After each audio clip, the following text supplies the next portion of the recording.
Buenos días, ¿cómo les va? ¿Listo por empezar el repaso? Bueno, si queremos hablar de relaciones de equivalencia, necesitamos hablar de relaciones, y para hablar de relaciones hay que hablar de conjuntos. Si con X notamos a un conjunto, de acá en más notaremos de esta manera a su cardinal, en el caso finito, el número de elementos. Bueno, trabajaremos muchas veces con conjuntos formados por subconjuntos de un conjunto dados. Por lo tanto, recuerden que de esta manera se nota el conjunto de partes de un conjunto, es decir, el conjunto de todos los subconjuntos de X. Bueno, para hablar de relaciones hay que hablar antes de producto cartesiano. Recuerden que el producto cartesiano, que se nota X por Y, es el conjunto de todos los pares ordenados XY con X en X e Y en Y. La única regla para trabajar con el producto cartesiano es el criterio de igualdad de pares. Recuerden que dos pares son iguales si son iguales coordenada a coordenada. Y ese es el criterio de igualdad. Bueno, si tomamos un subconjunto de ese conjunto, X por Y, es decir, es una forma equivalente de decirlo, si R está en partes de X por Y, R se dice una relación entre elementos de X y de Y.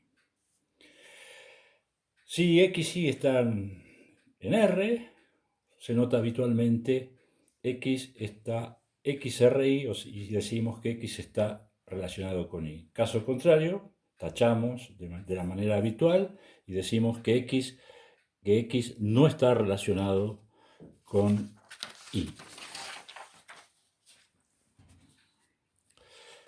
Caso particular, si X es igual a Y, o sea, y yo tomo un subconjunto R contenido en X cuadrado, decimos que R es una relación en X. Bueno, de todas las relaciones de X nos vamos a quedar con las relaciones de equivalencia. Es decir, tomamos un conjunto no vacío y tomamos una relación en A. Entonces, como recuerdan, R se dice una relación de equivalencia si R es reflexiva, simétrica y transitiva. Bueno, ¿eso qué significa? ¿O qué significaba? Que verifica estas tres condiciones. La propiedad reflexiva, A está relacionado con A para todo en A. Entre corchetes está puesto en términos conjuntistas, arriba está puesto por la convención que hemos dado en la hoja anterior. La condición E2 es la propiedad simétrica, si A está relacionado con B, entonces B está relacionado con A. Y la tercera, si A está relacionado con B y B está relacionado con C, entonces A está relacionado con C, que es la propiedad transitiva. Una observación aquí, que no sé si está en el apunte, como A es distinto de vacío, de E1 se deduce que la R es distinto del conjunto vacío. Porque si no pedimos que si A fuese vacío, entonces la relación vacío verificaría trivialmente estas tres condiciones y hay un pequeño problema a la hora de mostrar o a la hora de que se verifique un teorema muy importante dado más adelante.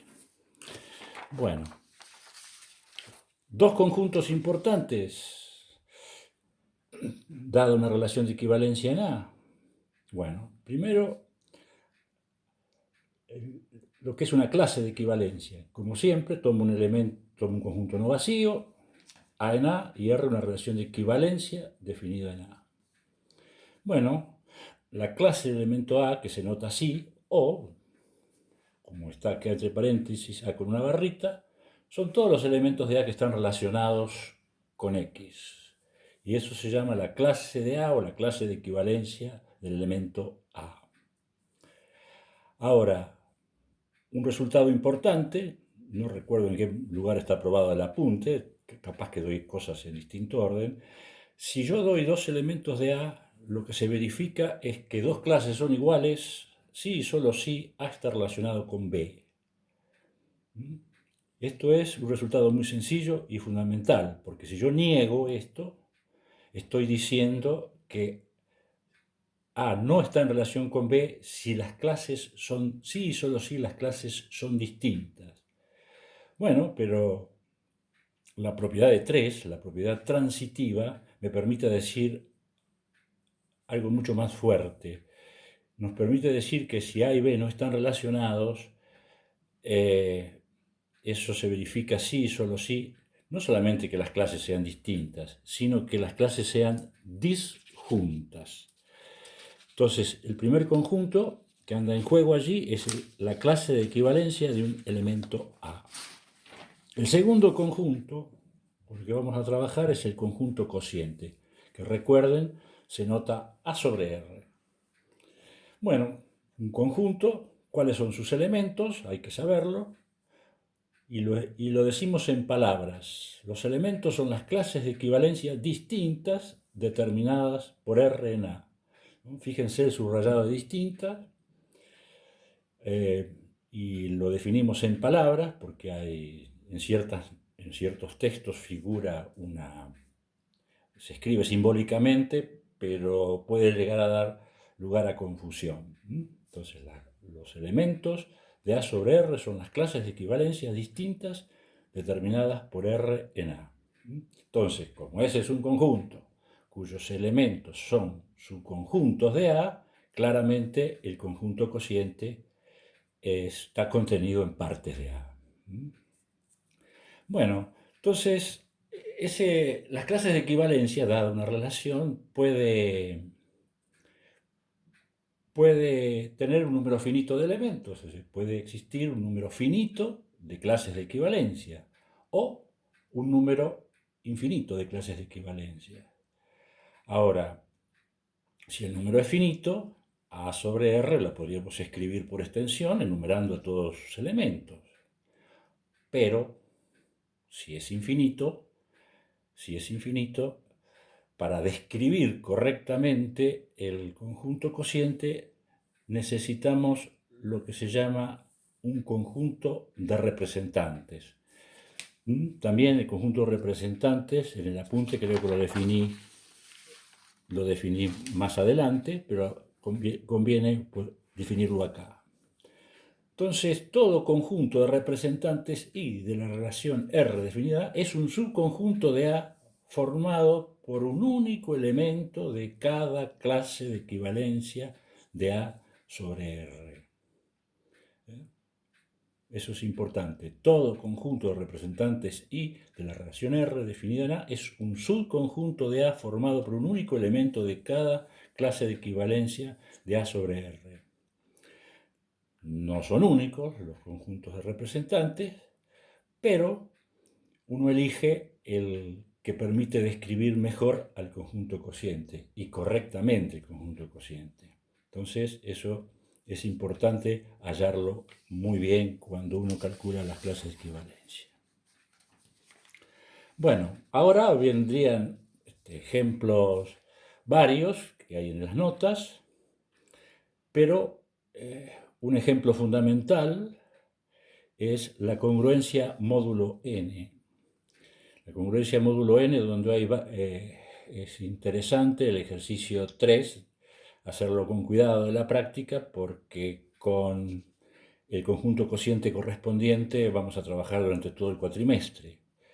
Es una relación de equivalencia definida en z, o sea, aquí A es z, el conjunto de los enteros, uno fija un n, y la congruencia módulo n se define así: x es congruente con y módulo n si n divide a x menos y.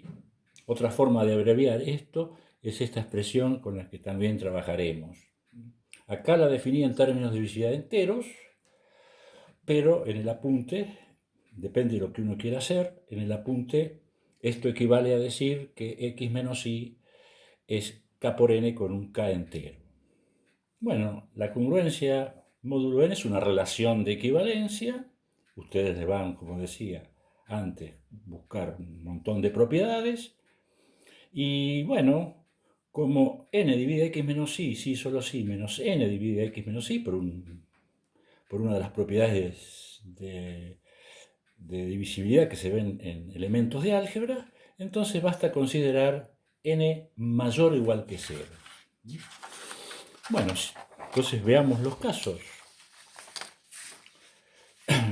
En el caso de esta relación de equivalencia, si A está en 0, la clase se nota habitualmente con la rayita arriba y el conjunto cociente, que es z sobre la congruencia módulo n, se lo nota zn.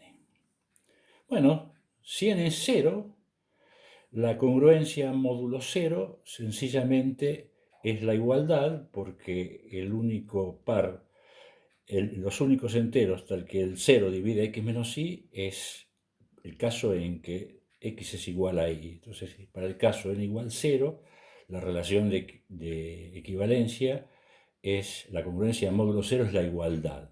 Entonces, si es la igualdad, en la clase de x, bueno, hay un único elemento, el x. Y z0, el cociente, uno lo escribe de esta manera. Entonces, fíjense, acá aparece x perteneciente a z. Entonces, en este caso, y es z, que es el conjunto de representantes.